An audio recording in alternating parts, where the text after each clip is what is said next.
echo of his call. ஆண்டவரும் ரட்சகருமாகிய இயேசு கிறிஸ்துவின் நாமத்தில் இந்த காலை வேளையில் உங்களை வாழ்த்துகிறேன்.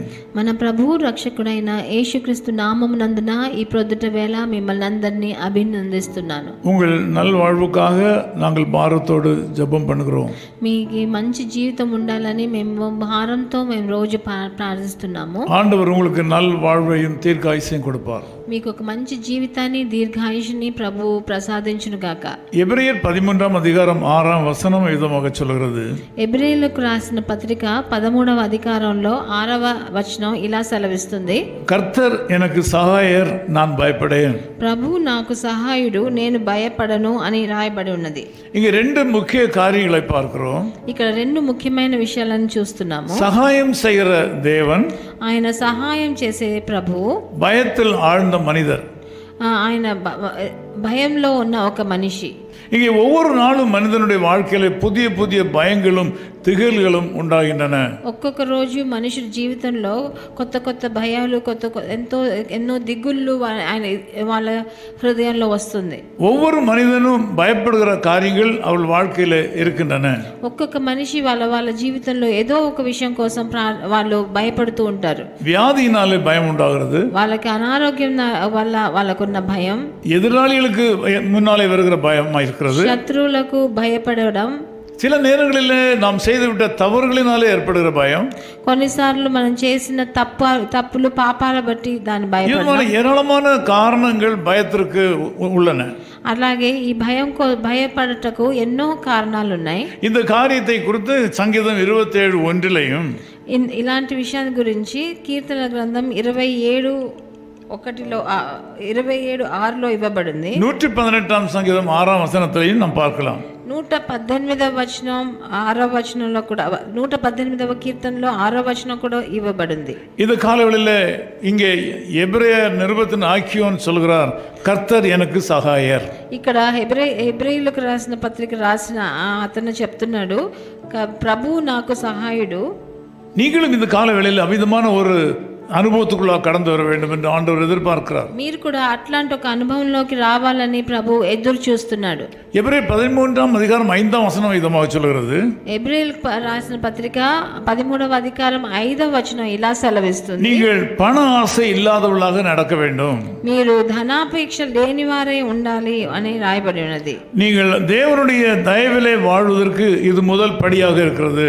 మీరు దేవుని దయలో జీవించడానికి ఇది ఒక మొదటి మెట్టుగా ఉంది.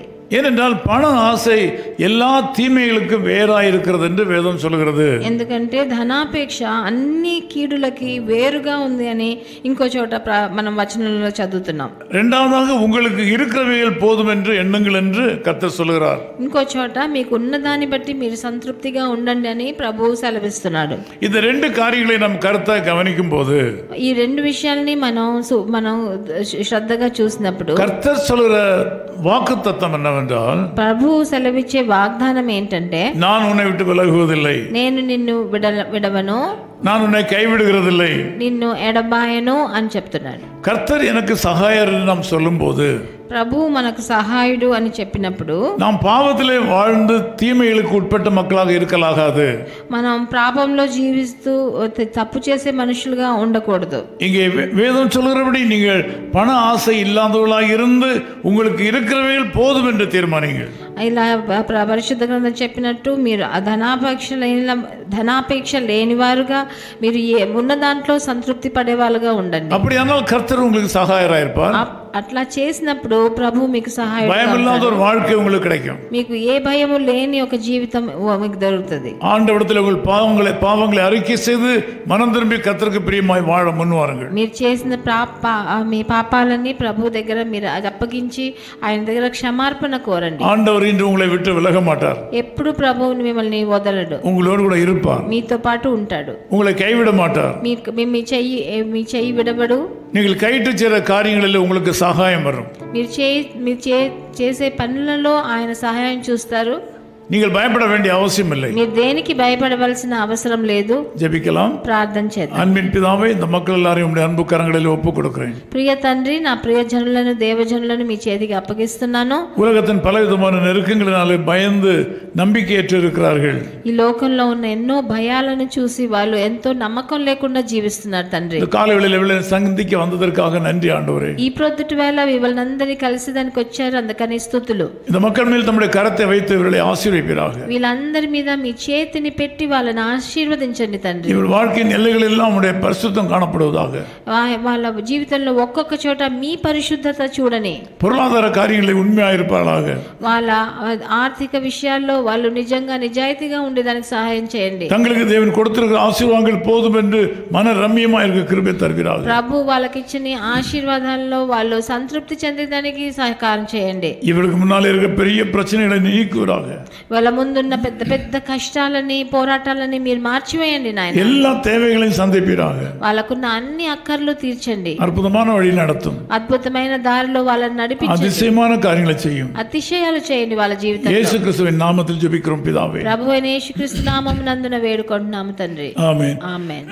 ஜெயத்தின் கீதம் பாடிடுவோமே சீர்புது சாலே மிலே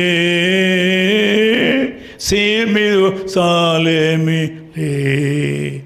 தேவன் நம்மோடு வாசம் செய்வாரே, திருக்கரத்தாயம் துயர் துடைப்பாரே.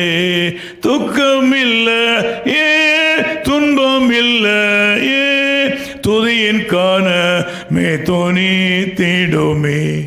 ஜெயத்தின் கீதம் பாடிடுவோமே சீர்மிகு சீயோனிலே.